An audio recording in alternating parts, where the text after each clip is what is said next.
911, what's the address of the emergency? 06 East Macomb Road. My boyfriend is on my boyfriend in the shower. Ma'am, I need you to calm down because I can't understand you. What's your address? It looks like he's dead. He shot. Ma'am, I can't understand you with you crying like I need you to calm down. What's your address? 306. We can no longer say that heroin is a problem in Porter County. It's not a problem. It's an epidemic. I'm Porter County Sheriff Dave Reynolds. 2 years ago, we produced a video as a wake-up call. As a sheriff, it was my responsibility, I felt, to communicate to the public that we did not have a problem, but we had an epidemic. And I think it's imperative that we acknowledge, now that we have the attention of the public, we're challenging the community to respond, because we need the community's response. You know, the numbers are the numbers. They're not going down, and there's a reason for that. Because of the emergence of fentanyl, without question, has made it more dangerous. But the community needs to understand this, and that's the purpose of this video. The purpose of this video, quite frankly, is to make sure that we get to the students and empower them to make the right decision. But it's also for the parents and the grandparents, because they need to take accountability. If they're raising their children, they need to be parents. They need to know where their kids are. They need to know what they're doing every day. They need to know who they're with and what time they're going to be home. If you do drugs, if you do heroin, then only bad things are going to happen to them. 911. What's going on there? I think my daughter OD. You think your daughter OG? Yeah, she's still down, vomit and everything. My name is Christian Enyart. Went to Valparaiso High School. I've approximately been in jail about 17 times. I would have graduated from Valparaiso High School, but I received my GED incarcerated here. I was 3 months from graduation. I had most of my credits and everything. Had enlisted in the military and everything. And I caught my first 3-4 felonies. In that 2 years, I lost my mom. I lost a lot of friendships, a lot of relationships. Got back into my addiction. Within 2 months, I was gone. I wasn't the same person anymore. Everyone noticed. Robbing, stealing, manipulating, lying, cheating, whoever I could, whoever was in my path. So yeah, that scares me. Yeah, I've lost quite a few friends since I've been locked up this time. I see these pictures on the IOP wall of 3 or 4 people that I know that have died from heroin overdose in a matter of months. They were in here, and 2 weeks after they got out, they passed away. They overdosed and died. It's embarrassing, to be completely honest. I never would have dreamed in a million years that this would be where I was when I was 25. My name is Herbert Steverson. I'm from Valparaiso, Indiana, and I'm currently incarcerated for Class D felony possession of a hypodermic needle. I got to a point where I honestly considered killing myself. And shortly after that, I decided that it was time to either get busy living or get busy dying. And so I just made a decision in jail that I was going to turn things around, that I wasn't going to live like that anymore.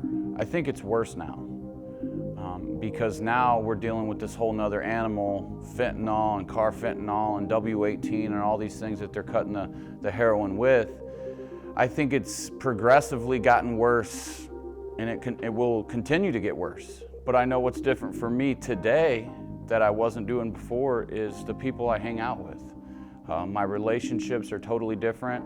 I don't associate with anybody who's drinking or using. I don't live that lifestyle anymore. I stay connected to recovering people. I stay connected with church folks, and I do my best to avoid high-risk situations. There is a sympathy deficit until it's your cousin or your child or your dad or your mom. Then it's a disease, then there's some sympathy there. You know, so one thing I try to do when I'm talking at churches or different groups, family groups, whatever, is I let them know that, hey, you're not immune to this. It doesn't matter if you live in Shorewood Forest or a trailer park. It does not discriminate. It can happen to you. You know, do I think that I wasted my life? No. I have some valuable experience to share with other families, share with other addicts that, hey, this is the life that I lived and this is the life I'm living today, and hopefully get somebody out of that long goodbye. My name is Robert from Valparaiso. Started using heroin at the age of 21. My name is Lisa Ferry. I'm from Valparaiso, Indiana. I was 12 years old when I started using heroin. My name is Lisa Ferry. I used for almost 7 years, and I have been clean for going on 2.5 years. My name is Robert Carbone. I started using heroin when I was 21. I've been almost 36 now. I've been clean off heroin since January 2014. I'm Jeremy Robinson. I've used all types of drugs off and on for the last 20 years. I'm 35 now. I've been clean off of my drug of choice, heroin, for the last 6 months due to incarceration. I think it's like a power trip when you're using. When I was using, I didn't care how many drugs I had in the car or what drugs I had in the car when I was driving. I didn't expect to be pulled over and out at all. I never thought I would be the one. I was like, I'll never go to jail, I'll never overdose, I won't be that girl. And I turned out to be that girl in every way I said I wouldn't be. The pharmaceuticals have opened that door for us. And I mean, we all know somebody who's got a grandma with a cabinet full of pills and all these chemicals, fentanyl, morphine, and heroin. I mean, these are all pharmaceutical drugs.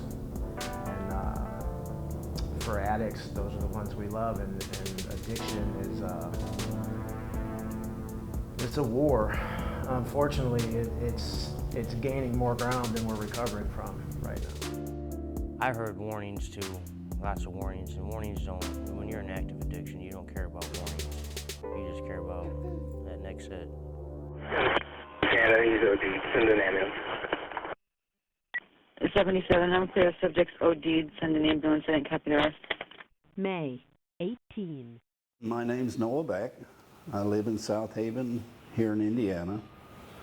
And my son, Jared Noah Beck, died of an overdose of heroin. My name is Michelle Newsome. My son Joshua Newsome, he died of a heroin overdose on February 13, 2016. It was hard. When he couldn't use, it was real hard. He would get really agitated. He would be yelling at everybody for nothing, which is totally not Josh. He was really the calm, mellow person. Well, first I looked up on the internet everything, and then finally one day after Josh had been in rehab a couple times, he had finally came to me and wanted help. So I took him to the hospital. Well, they evaluated him, told me what all was in his system, and there's not enough room available, I don't believe. They don't have the beds to treat everybody. Josh was 24 years old. He was in rehab for 4 months. He came home for a weekend visit to see his girlfriend, and I'm not sure if something happened there. They were fighting or something. He ended up going and meeting up with the wrong friends that night, and he ended up getting heroin, and he didn't make it. I need my son here. I want my son here. He should be here. He didn't get a chance to have his own family or anything. It really does hurt. I am Phyllis Spittler. And I'm Man Spittler. Amanda died right here in our home. She died in our bathroom upstairs in the bathtub. Alan Harshbarger. I live in Hebron, Indiana. My daughter was involved in heroin for about the last 7 years until she passed away in April. Melissa Harshbarger, she went to Boone Grove High School. She graduated in 2010.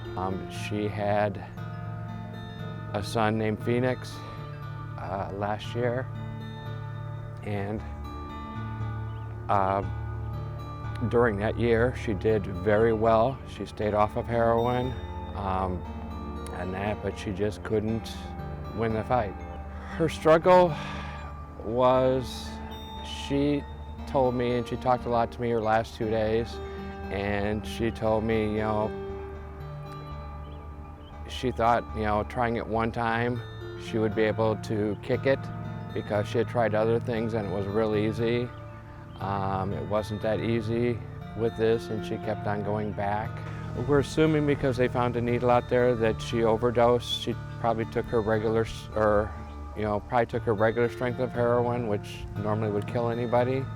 And she had been clean for, I want to say, 8 days then of anything, because she had gone into treatment. I stayed with her in a hotel for 2 days, and then somebody picked her up and had given her some, and we had found her in our shed on a lawn tractor, fallen over, and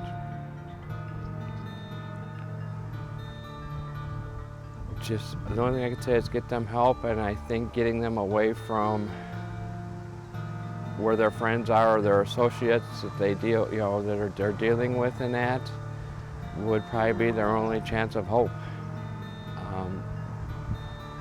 Coming back to this area every time, that was her downfall. 911, and what's the emergency there?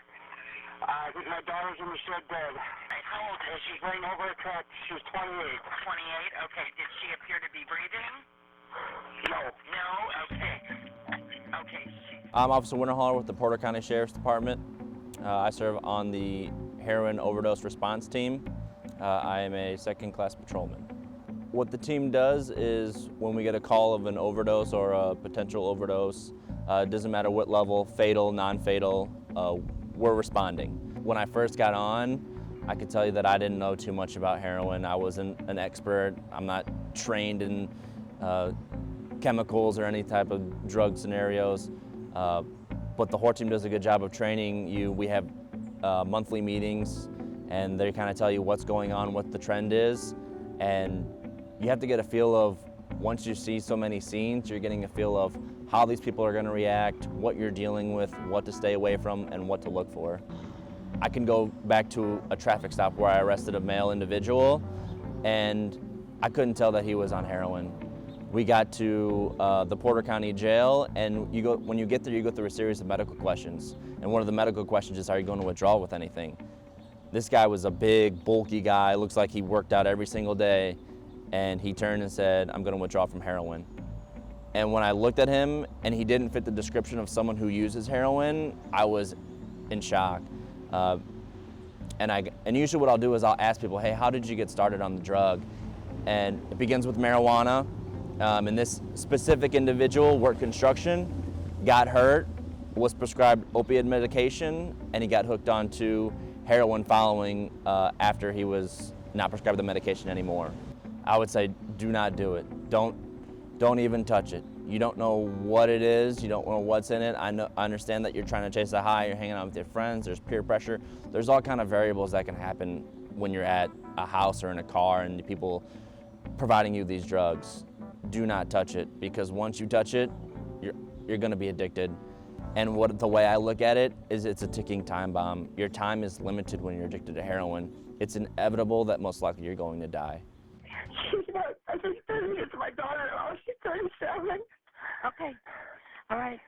Okay, thank you. Okay, she's not conscious. My name is Chuck Harris on the Porter County Corner. We're right now in the Porter Regional Hospital morgue. This is where the autopsies are taken to be performed here. There's not a police agency out there that goes to every single overdose scene. It's only the coroner's office that gets to see the full scope of the problem here in our county. The first spot that I wanted to drive you guys by is just, it's a really nice neighborhood. It's an upper class neighborhood. I think it's important that people understand, because they have this picture in their mind, that heroin only affects a certain class of people. And, you know, unfortunately in my job, I definitely get to see how it affects everybody from every age range, from every socioeconomic range as well. Last year we had, I think the age range was 17 to 57. I think everybody in law enforcement will tell you that heroin can be gotten in our community very easily. They started putting in fentanyl into the heroin that we're seeing in our communities. And for those people that don't know what fentanyl is, it's an opioid, a synthetic opioid. It's very similar to heroin, except for the fact it's about 100 times more potent than heroin. And we all know that heroin's a very potent drug. So when you put in a drug like fentanyl, it takes such a small amount to actually cause an overdose in people. And when you don't see it firsthand, when you're just hearing about it on the news, you're reading about it in a newspaper, it's hard for you to actually see all the devastation that actually occurs with substance abuse, with all the deaths that have been occurring. 911. Okay, I have a friend here. She's overdosing. 911. I think I got an OD in the back. 911. I think my friend might have OD'd. There's been an overdose. We have an overdose. What's wrong with my son? I'm trying to get to the hospital. 911. My son is overdosing. 911. 911. 911. 911. What's location of your emergency?